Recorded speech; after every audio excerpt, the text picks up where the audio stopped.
എല്ലാം നന്നായി പോകുമ്പോൾ നമ്മൾ ഭയങ്കര ഹാപ്പിയാണ്.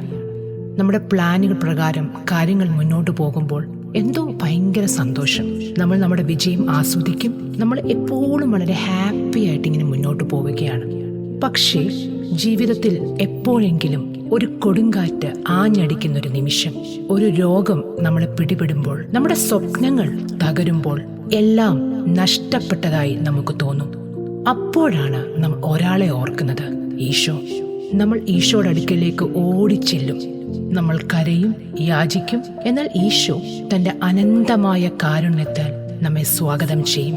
അവൻ നമ്മെ ആശ്വസിപ്പിക്കും, നമ്മെ സുഖപ്പെടുത്തും, നമ്മുടെ കൊടുങ്കാറ്റിനെ ശാന്തമാക്കുകയും ചെയ്യും. പക്ഷേ പ്രശ്നം കഴിഞ്ഞാൽ നമ്മൾ പലപ്പോഴും ഇതെല്ലാം മറന്നുപോകും.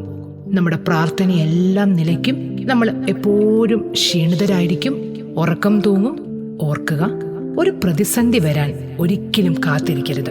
നമ്മൾ അവനെ അവഗണിക്കുമ്പോഴും ഈശോ നമ്മുടെ മുഖം കാണുവാൻ കൊതിക്കുകയാണ്. നമ്മൾ ഈശോയെ മറന്നാലും ഈശോ നമ്മളെ ഓർക്കുകയാണ്.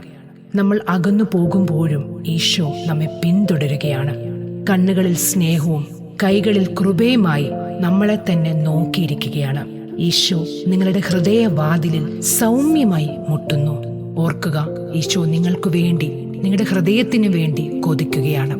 അതുകൊണ്ട് ഒരു പ്രതിസന്ധി വരാൻ നിങ്ങൾ കാത്തിരിക്കേണ്ട.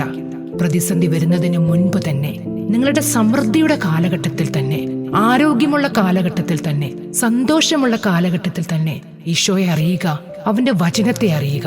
അപ്പോൾ തീർച്ചയായും കൂടുതൽ കൂടുതൽ അഭിവൃദ്ധിയിലേക്ക് പോകും. ദൈവം നിങ്ങളെ തീർച്ചയായും അനുഗ്രഹിക്കുക തന്നെ ചെയ്യും.